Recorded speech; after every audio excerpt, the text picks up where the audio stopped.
Ассаляму алейкум ва рахматуллахи ва баракатух. Бисмиллах, альхамдулиллах, вассалату вассаляму аля расулиллах. Продолжаем уроки дуа, иншаллах. И сегодня наша тема «Ифтикаруль абди иля Аллахи», то есть потребность рабов в Аллахе и вахаджатуху иля дуаихи, и их нужда рабов в взывании к Нему. То есть как люди нуждаются в Аллахе и как люди каждую минуту, каждую секунду нуждаются в том, чтобы взывать к Нему, обращаться к Нему своими вопросами, касающиеся как мирской жизни, так и вечной жизни. Мы с вами продолжаем изучать достоинства этого вида поклонения, дуа. И одно из достоинств дуа заключается в том, что Всевышний Аллах любит тех, которые просят у Него. Аллах любит тех, которые взывают к Нему, обращаются к Нему, несмотря на то, что Он не нуждается в них. То есть Аллах, Он не нуждается в своих рабах. Он не нуждается, чтобы рабы поклонялись Ему, чтобы рабы просили у Него, почитали, возвеличивали Его, восхваляли. Он не нуждается в этом. Но, несмотря на то, что Он ганиюн хамид, богатый и достохвальный, Он не нуждается в нас. Он любит, когда мы идем к Нему со своими дуа, со своими просьбами. И Всевышний обещал тем рабам, которые будут взывать к Нему, что Он не оставит их без ответа, что Он обязательно им ответит. И это обещание мы с вами видим в суре Гафир, прощающий, аят 60. «Вакаля раббукум», то есть этот аят практически мы будем повторять, вспоминать во время каждой лекции. «Вакаля раббукум уд'уни», и вот сказал ваш Господь: «Уд'уни», взывайте ко мне, просите у меня, «астаджиб лякум», и я отвечу вам. Аллах сказал: вы взывайте, а я отвечу вам. «Инна аллазина ястакбируна ан ибадати», воистину те, которые возгордились ан ибадати, от поклонения мне, то есть от дуа, саядхулуна джаханнама дахирин, они войдут, скоро они войдут в ад, дахирин, будучи униженными. Сура Гафир, 60 аят. И вот то, что Всевышний любит тех, которые взывают к Нему, несмотря на то, что Он не нуждается в них, то, что Всевышний обещал своим рабам, что Он ответит им, это указывает на милость Аллаха, на милость Всевышнего Аллаха по отношению к своим рабам. Аллах милостивый. И Аллах, Он обязательно оправдает надежду того, который взывает к Нему. То есть тот, кто обращается к Аллаху с мольбами, он почему обращается? Он надеется на Его помощь. Он надеется на Его силу, мощь, милость и так далее, и так далее. То есть у него есть надежда, что Аллах поможет ему, что Аллах покажет ему путь, что Аллах ответит на его мольбу. И вот Аллах тот, который обязательно оправдывает надежду того, кто взывает к Нему. И Аллах тот, который ля ярудду му'минан наджах, то есть он не отвергает верующего, который надеется на Него. Он не отвергает верующего раба, который надеется на Него. И вот давайте сегодня вспомним хадис. хадис аль-Кудси, то есть в переводе означает священный хадис. Хадисы мы делим на две категории. Это хадис набауи, то есть это хадис пророка, пророческий хадис, где мы видим, что значение знания от Аллаха, ма'на, а слова, вот эти предложения от пророка саллаллаху алейхи ва саллям. Но есть еще хадисы, где мы видим не только значение от Аллаха, но еще и слова от Аллаха. Но это не Коран. И иногда пророк, саллаллаху алейхи ва саллям, говорил: Аллах сказал, но это не слова Корана. Здесь уже мы понимаем, что это хадис Кудси, священный хадис. Хадис, он длинный, но, машаллах, в этом хадисе огромное количество для нас уроков, назиданий, знаний, да?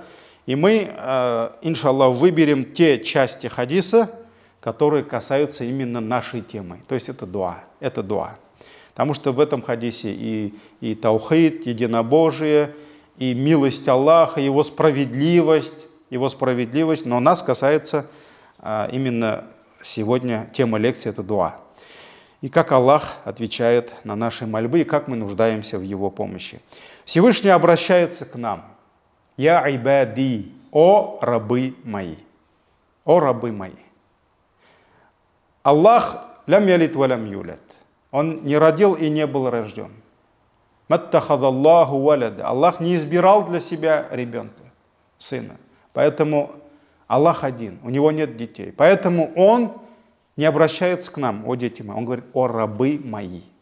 Но в этом слове «рабы мои» мы должны чувствовать больше милости, чем в обращении отца к своему сыну. Потому что особенно вот это касается более взрослого поколения. Очень часто, когда я во время уроков, проповедей, вагазах, я когда говорю, что мы рабы Аллаха, да, некоторые так негативно относятся к этому слову, потому что они получили образование еще в коммунистическое время, да, социализм, где есть рабовладельческий строй, да, то есть есть богатые люди, которые заставляли рабов работать на себя, и вот они представляют это так. Конечно, быть рабом рабов, да, это низменно, это унизительно, но быть рабом Творца — это единственное рабство, которое является не унижением, а достоинством. Не бедой, а счастьем. Поэтому мы рабы Аллаха. И когда Аллах обращается к нам со словами: «О рабы мои, я ибади, ва ида са'аляка ибади анни», как в Коране Аллах говорит: и когда мои рабы просят у тебя обо мне, скажи: инни кариб, я очень близок к ним. Поэтому, когда Аллах говорит: о рабы мои, мы должны чувствовать Его заботу о нас, Его милость по отношению к нам. Я ибади, о рабы мои. Куллюкум даллюн, все вы находитесь в заблуждении. Или же можно перевести: все бы вы находились в заблуждении. Все вы заблудшие, илля ман хадайту, кроме тех, кого я наставил на путь истины. То есть из этих слов мы понимаем, что хидая, путь истины, открывает только Аллах. Только по милости. И сам человек никогда не сможет найти истину, никогда не сможет найти путь в дом Аллаха, в мечеть, никогда не сможет быть из числа совершающих намаз, постящихся, которые дают садака, закат на пути Аллаха, совершают хадж, умру, кроме как по воле Аллаха. Поэтому, если человек пришел на путь истины, значит, Аллах его наставил на этот путь. Поэтому Аллах говорит: все вы были бы заблудшими, все вы заблудшие, кроме тех, кого я наставил на путь истины. Поэтому, когда некоторых начинаешь призывать на намаз, в мечеть, немножко такие возгордившиеся, они говорят: вот сейчас Аллах берса, до пенсии доживу, потом приду. Я говорю: придешь, если Аллах захочет, если Аллах пожелает. Поэтому это воля Аллаха. Каждый из вас является заблудшим, кроме тех, кого я наставил на путь истины. Фастахдуни. Поэтому просите у меня наставление. Просите, чтобы я вас наставил на путь истины. Ахдикум, я вас наставлю на путь истины. То есть просите прямого пути у меня, и я вас наставлю на путь истины. Ну, как раз вот величайший аят, величайшей сура Фатиха, «Ихдинас сират аль-мустаким», который мы обязаны произносить во время каждого ракаата, то есть хукм чтения Фатиха в нашем ханафитском масхабе ваджиб. Есть масхабы, которые говорят, что это фарз, не ваджиб, а фарз. Поэтому эти слова мы должны говорить почти 20 раз. Сколько? 17 ракаатов. Вот мы должны произносить эти слова. Аллах, наставь нас на путь истины. Фастахдуни ахдикум. Просите у меня истинного пути, я вас наставлю. Я ибади, о рабы мои, куллюкум джаи'а. То есть каждый из вас голодный, некормленный. Или можно перевести, каждый из вас пребывал в голоде. Он не имел ни еды, ни питья, илля ман ат'амту, кроме тех, кого я накормил. Кого накормил я. То есть любая еда, любое питье, человек не может без милости и помощи Аллаха найти даже глоток воды. Он не сможет найти, если Аллах ему не даст этот глоток. Поэтому Аллах говорит, каждый из вас голодный пребывает в голоде, кроме тех, кого я накормил, поэтому нет удела, кроме того удела, который Аллах нам дает. Поэтому, когда к Хусайну подошел человек и попросил у него насихат, я, говорит, я не могу проявить терпение перед грехом, то есть я совершаю иногда грехи, дай мне насихат, он сказал. Каждый раз, когда шайтан будет наущать тебя совершать грехи, ты откажись от еды и питья, которые Аллах тебе дает. То есть найди ризк, кроме риска Всевышнего Аллаха, вот тогда совершай, что хочешь. То есть, если ты найдешь воду помимо воды Аллаха, еду помимо еды Аллаха, тогда совершай, что хочешь. Он подумал и сказал, так нет еды, кроме той, которую Аллах дает. Так нет питья, кроме того питья, который дает Аллах. Поэтому только та еда и только та вода, которую Аллах нам дает. Поэтому Аллах говорит, каждый из вас голодный, некормленный, кроме тех, кого я накормил, фастат'имуни, поэтому просите еду у меня. Просите, чтобы Аллах накормил нас.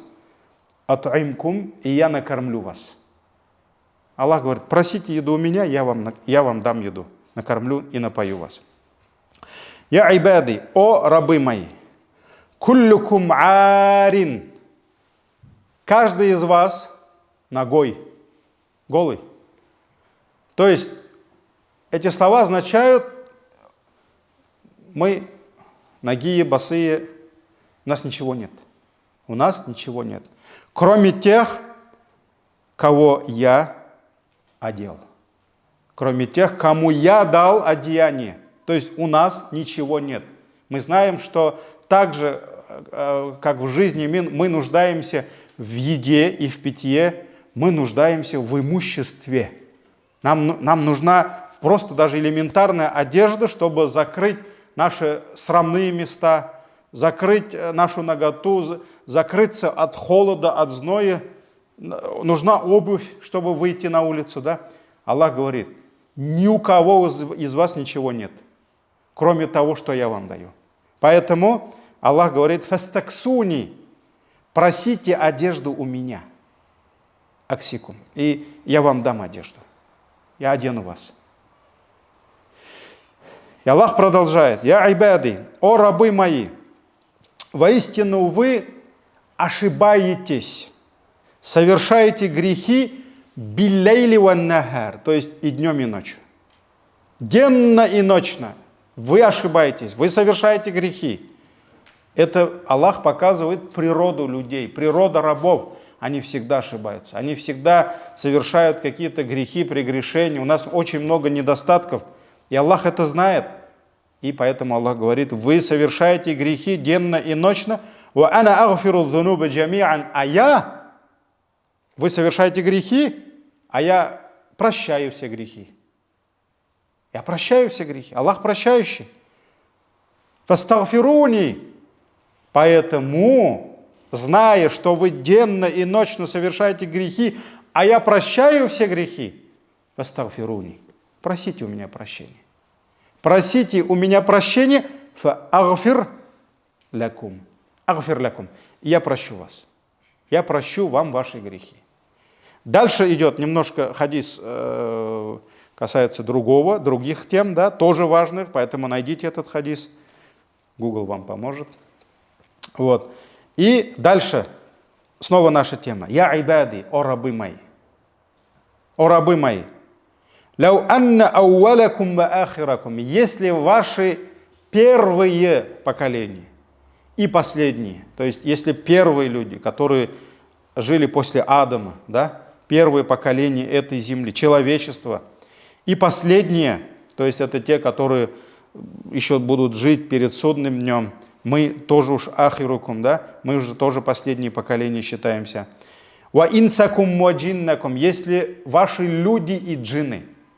То есть посланник Аллаха, саллаллаху алейхи, приводит нам слова Аллаха, где Аллах говорит, если бы все первые поколения и последние поколения, и не только люди, а люди ваши и джинны, если они если они соберутся в одном месте, фасаалуни, и будут просить то, что им нужно, фа'атайту кулля вахидин мас'алатаху, и если я каждому дам то, что он просит, ма накаса залика мимма инди илля кама янкусуль михьяту ида удхиля аль-бахр. И это не убавит из моего имущества даже то, что вот когда иголку погружают в море, маленькая иголка. Мы берем эту иголку и погружаем, опускаем в море. Затем вытаскиваем эту иголку. Мы знаем, что по правилам вода, часть воды, она остается на поверхности чего? Этой иголки.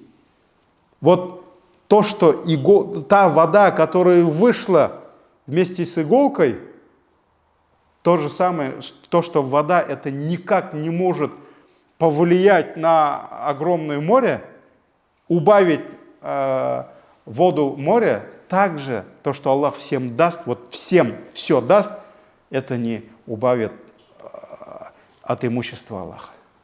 От этого имущество Аллаха не убавится, потому что оно безгранично. Оно безгранично. Этот хадис в сборниках имама Муслима, и он длинный хадис, поэтому весь хадис мы не будем, еще раз говорю. Этот хадис передал Абу Зар, радийаллаху анху, сахих Муслим. Несомненно, это достоверный хадис. И вот, машаллах, вот этот хадис дает нам огромное количество уроков и назиданий. Давайте посмотрим те назидания, которые касаются нашей темы. Первое. Аллах любит, когда рабы просят у Него. Аллах любит. И мы с вами еще во время прошлой лекции говорили, приводили хадисы.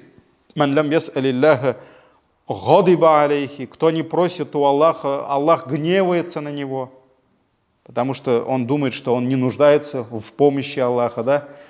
В заботе Аллаха. Поэтому Аллах любит тех рабов, которые взывают к Нему, которые просят у Него. И Аллах любит тех рабов, которые просят у Него все свои нужды. Не только какие-то важные, основополагающие, да, вот, ну, например, вот Аллах начал с чего? С пути истины. Конечно, это самое важное.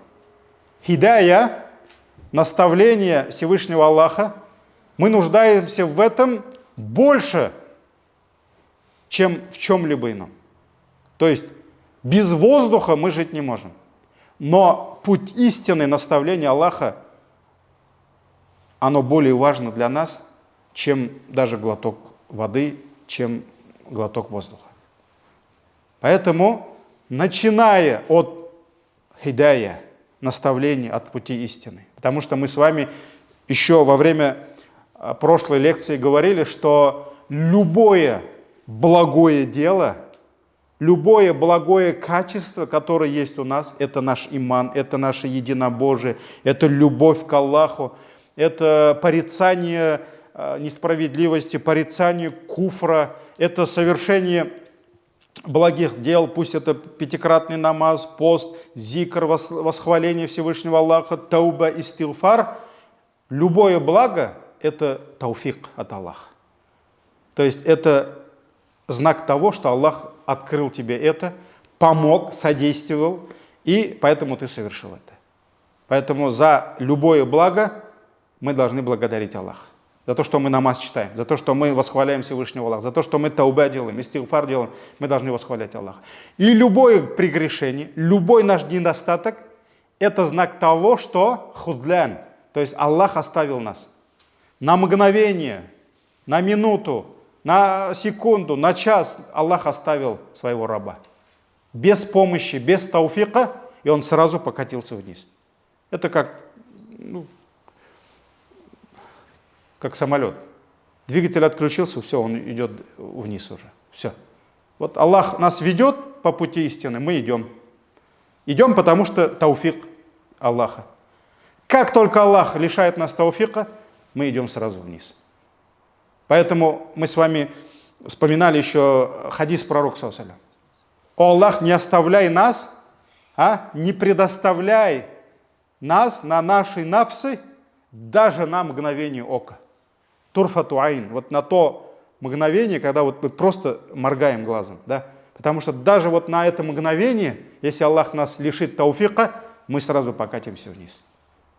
Поэтому мы хорошие не потому, что там у нас фамилия такая, или там мы хорошие не потому, что там я татарин, там я или там узбек, или еще кто-то, да? Нет, нет, нет.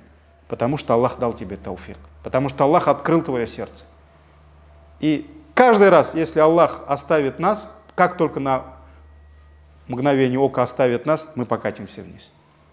Да, если Аллах Тааля даст снова тауфик, мы снова пойдем вверх. Поэтому Аллах Всевышний говорит, чтобы мы обращались к Нему с великими проблемами, с великими вопросами, делами. Да, это гидая, это счастье, это джанна, это избавление от ада, это барака, благодать в жизни, да, в имуществе. Конечно, мы должны просить,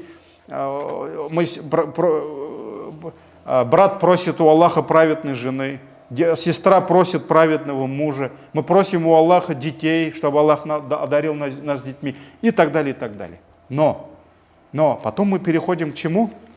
Мы переходим к житейским вопросам. Каждый из вас голодный.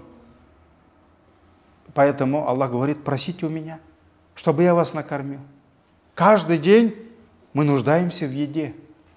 И наша природа, Аллах Тааля создал природу человека, нуждающийся в еде. Без еды ты умрешь.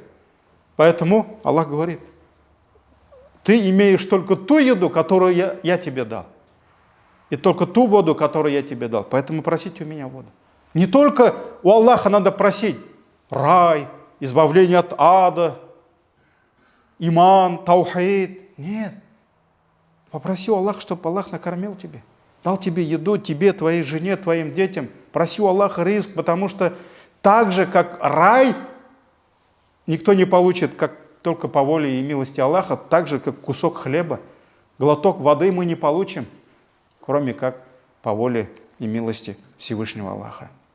Арин, каждый из вас арин, то есть голый, ногой. То есть это все имущество, которое мы имеем. Нам нечего будет одеть, если Аллах нам не даст.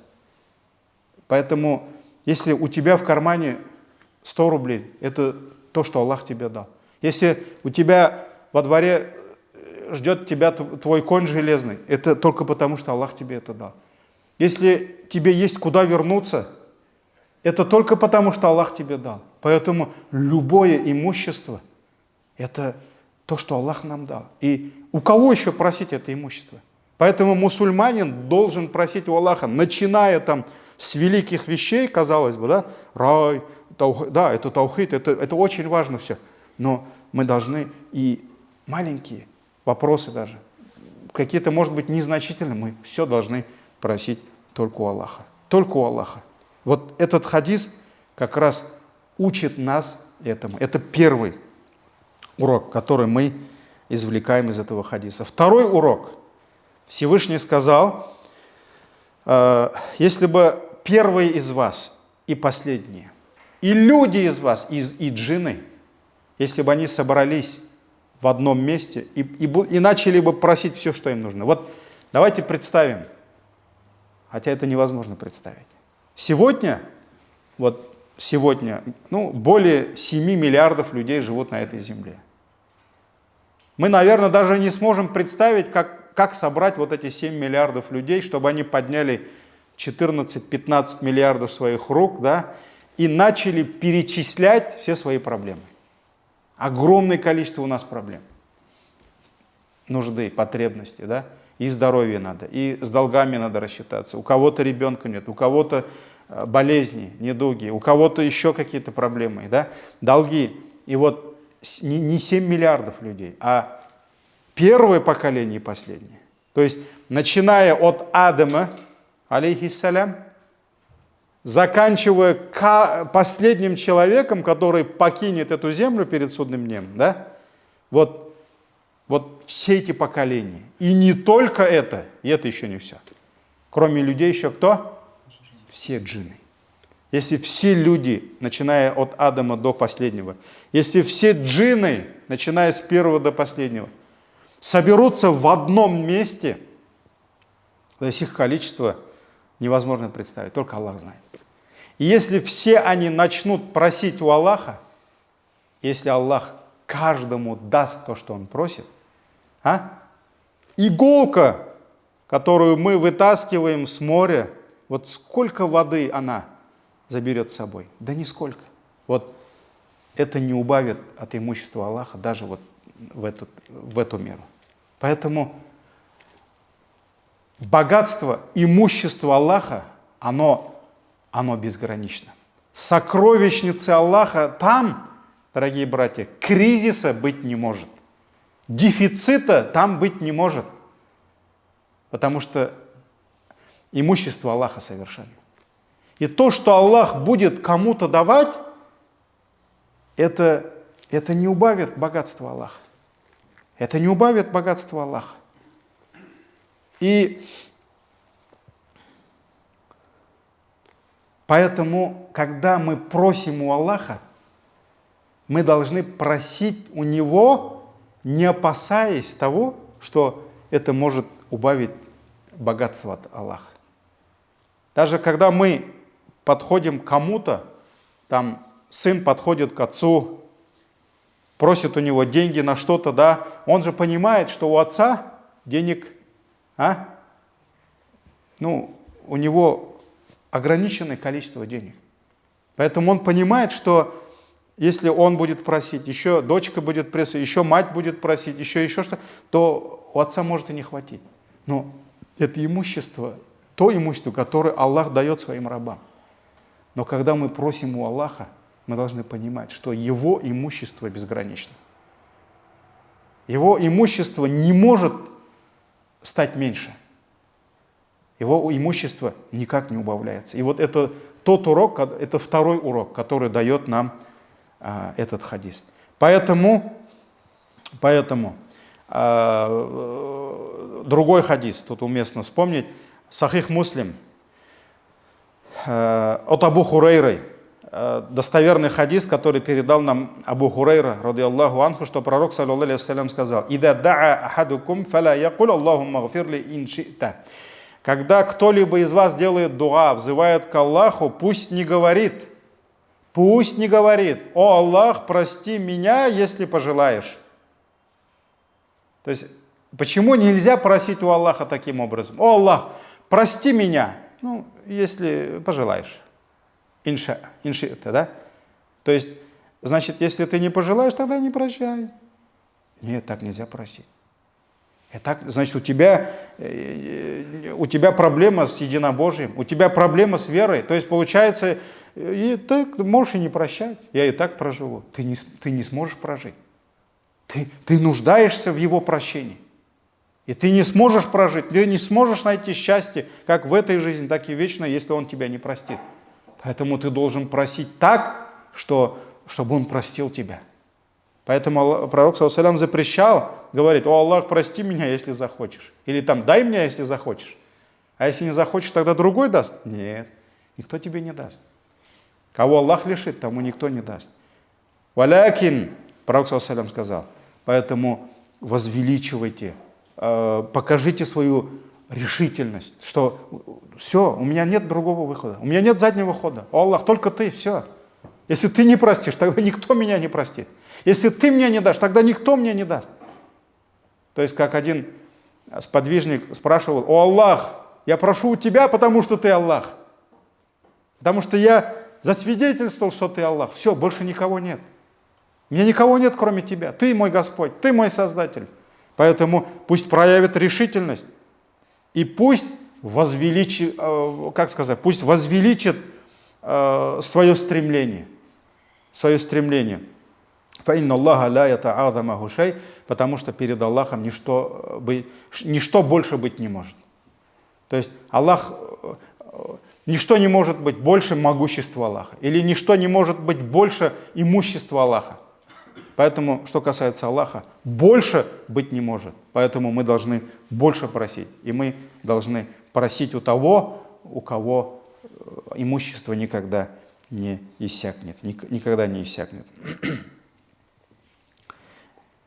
Это вот как раз следующий урок. Да?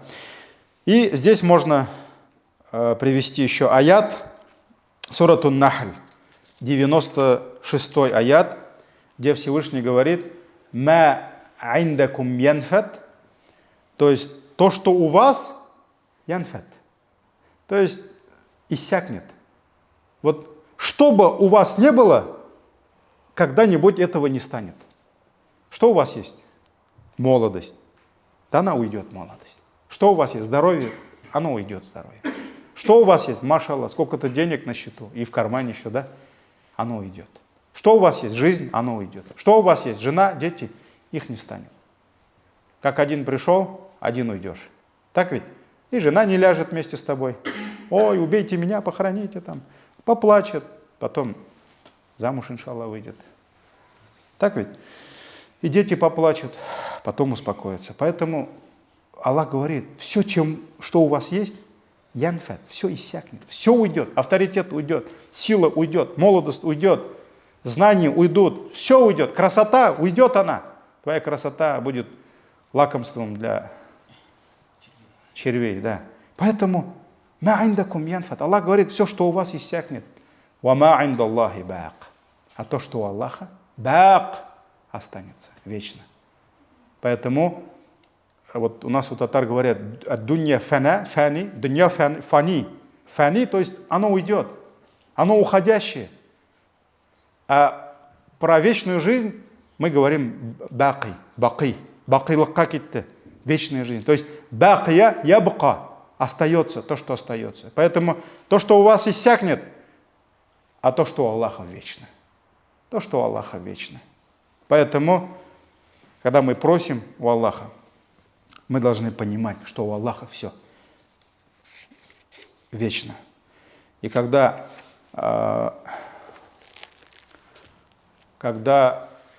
очень часто вот эти цены на продовольствие, на продукты, они всегда менялись.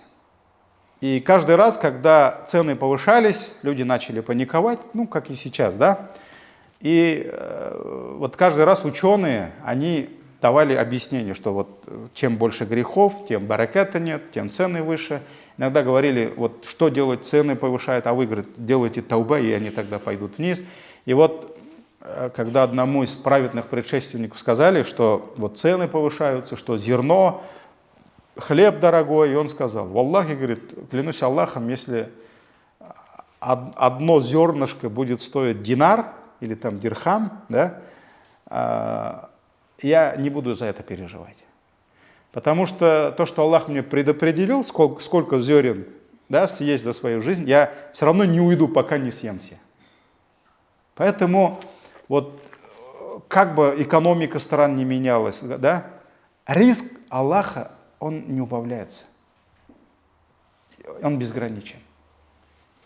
Но риск Аллаха, баракат Аллаха меняется, когда меняются наши дела, когда меняется наш иман. Вот здесь это абсолютно другая тема, да, но тоже важная тема, важная тема. Человек, люди сами лишают себя бараката Аллаха. Хотя Аллах может накормить всех. Аллах может дать всем и здоровье, и еды, и имущество, и богатство. У него все безгранично. И если Всевышний что-либо пожелает, кому-то пожелает что-либо дать, то никаких затруднений это ему не принесет. То есть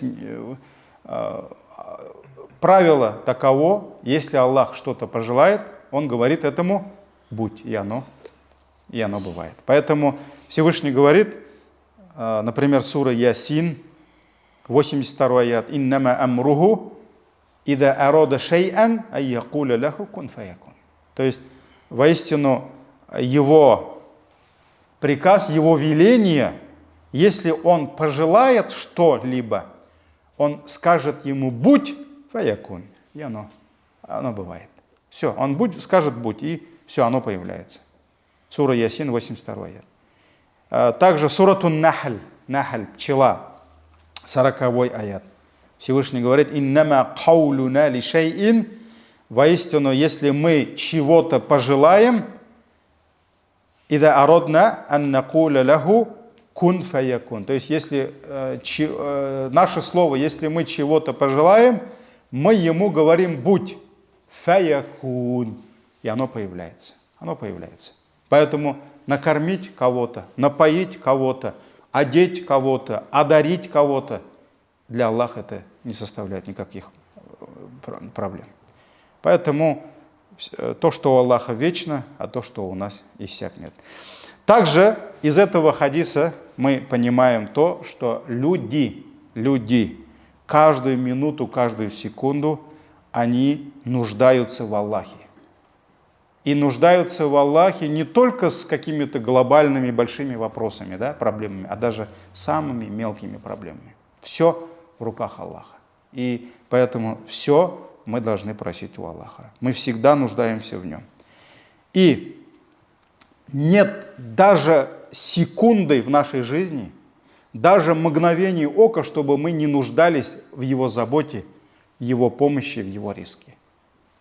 Вот даже что касается вот всех этих вопросов, которые перечисляются, все наши потребности, которые перечисляются в хадисе. Хидая. Если Аллах оставит нас без помощи только на секунду, мы пойдем вниз. Мы пойдем вниз. И вернемся к Аллаху только если Аллах даст нам тауфик. Тауба сделаем только если Аллах нам даст. Поэтому говорить вот до 70, иншаллах, поживу, погуляю, а потом такой тауба искренне сделаю, и Аллах мне простит. Да, сделаешь, несомненно, если Аллах пожелает.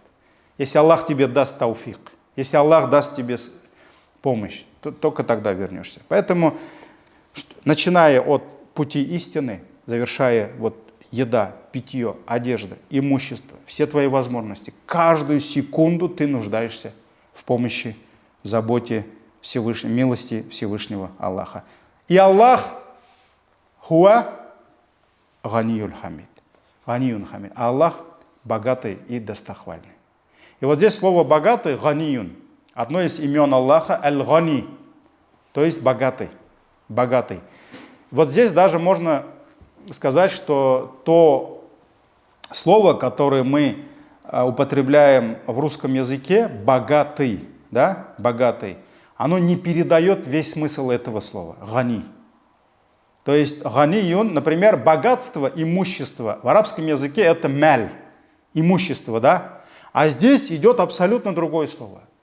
И вот поэтому, когда мы говорим Аллах аль-гани, то есть Аллах богатый, это означает, что Он ни в ком, ни в чем не нуждается. Он не нуждается ни в чем. Он не нуждается в том, чтобы мы Ему поклонялись. Он не нуждается в том, чтобы мы Его возвеличивали. Вот мы тут появились, возвеличили Аллах, и Аллах стал великим. Нет, нет, Аллах всегда был великим. Вот мы начали поклоняться Ему, начали почитать Аллаха, и Он стал почтенным. Нет, нет, еще раз нет.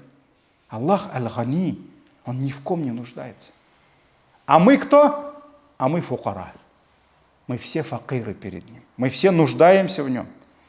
Поэтому, вот как раз если найдете этот хадис, который мы с вами, хадис Кудси сегодня вспоминали, да, там есть еще такие строчки: «О рабы мои, если бы каждый из вас стал в положении, то есть был в положении самого праведного из вас», то есть вот возьмем из всего человечества самого праведного сердца, пророк, саллаллаху Мухаммад.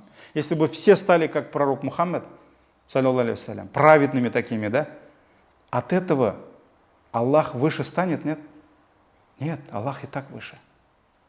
И наоборот, если бы все люди забыли Аллаха и начали делать ширк, совершать грехи, от этого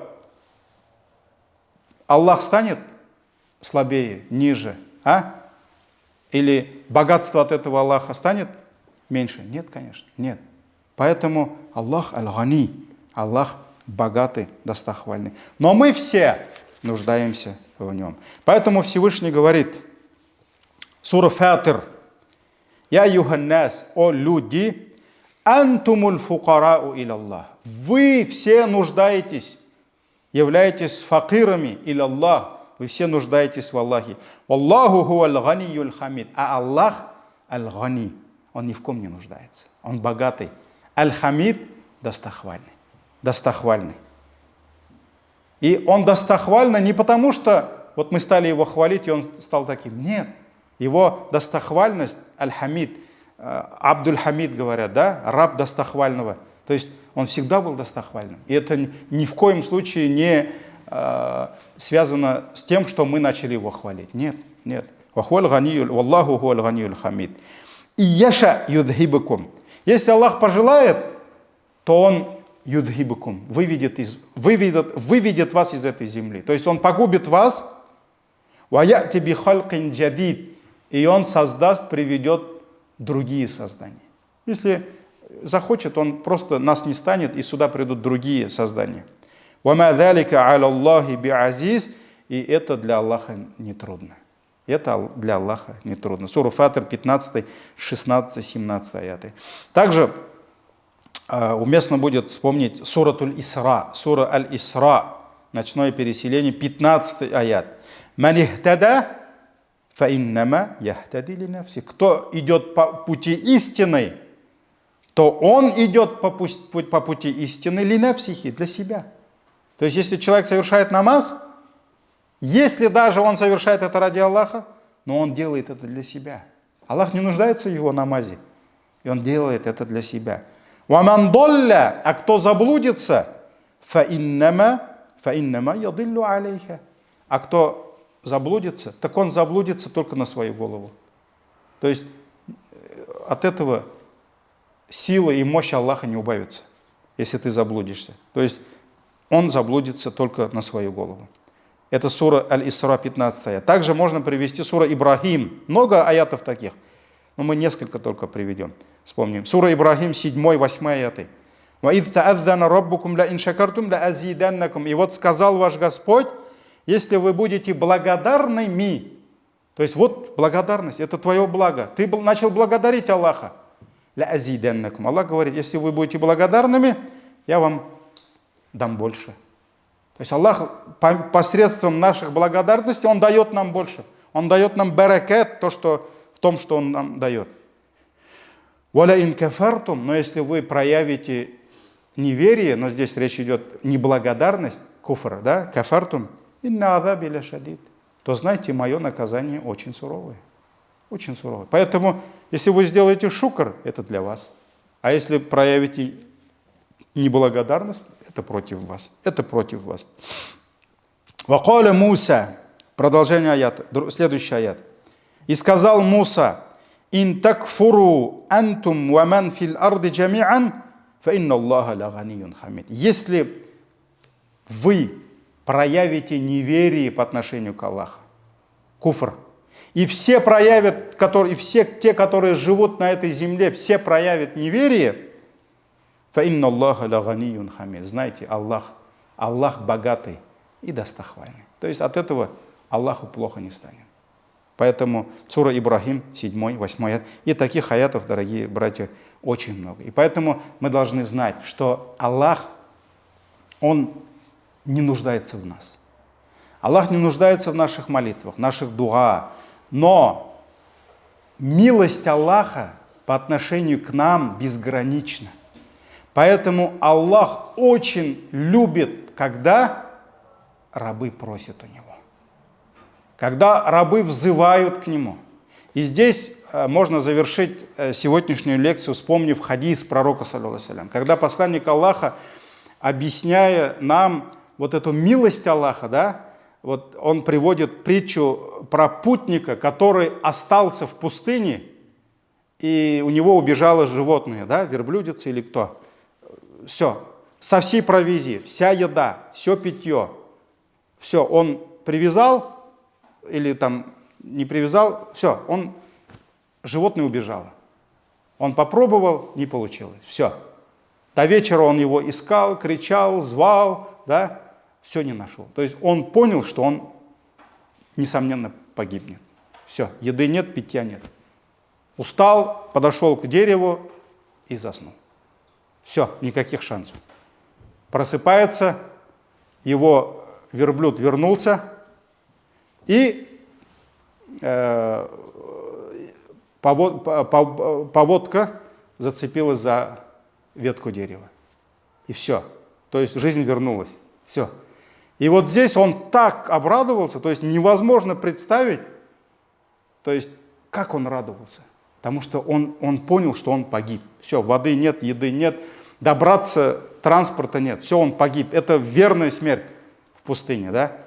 И вот он открывает глаза, и перед ним стоит его животное со всей провизией. Вода здесь, питье, еда здесь, все, он жив, транспорт здесь, да? Все, он доберется до дома. И он от чистого сердца обращается к Аллаху и говорит: «О Аллах, я твой Господь, а ты мой раб». Или там: «Ты мой раб, а я твой Господь». То есть он перепутал. Он отчасти перепутал слова. Он должен был сказать: «Ты мой Господь, а я твой раб». Да? А он сказал наоборот. И вот Пророк саллаллаху алейхи ва саллям говорит, вот здесь Аллах радовался больше этим словам, чем он.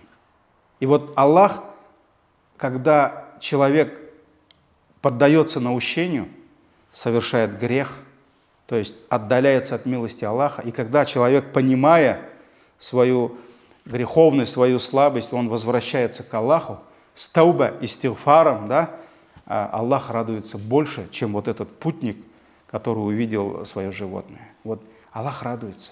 Аллах радуется, когда видит рабов, что они возвращаются к Нему, что они каются. Хотя этот человек почему радовался? Потому что он нуждался в этом животном. Без этого животного он погиб. Поэтому он радовался, он выжил. У него есть шанс, что он выживет. Так ведь? Аллах-то не нуждается в нас. Но это Его милость. Только по милости по отношению к нам Он радуется, когда мы возвращаемся к Нему. Вот поэтому, дорогие братья, мы все каждую минуту, каждую секунду нуждаемся в заботе Аллаха, в помощи Аллаха, в милости Аллаха, в Его защите. Аллах ганиюн хамид. Аллах богатый и достохвальный. На следующей лекции, иншаллах, будем разбирать, как Аллах отвечает на наши мольбы. Потому что очень часто братья и сестры ошибаются, когда говорят: вот я попросил у Аллаха, а Он мне не ответил. Да? Аллах обещал: взывайте ко мне, я вам отвечу. Но нужны знания и мудрость, чтобы понять, как и каким образом Аллах отвечает нам. Ну, об этом, иншаллах, поговорим на следующей лекции. Субханак Аллахума бихамдик. Шаду алла иляха илля ант. Стагфирука ва атубу илейк. Саляму алейкум ва рахматуллахи ва баракатух.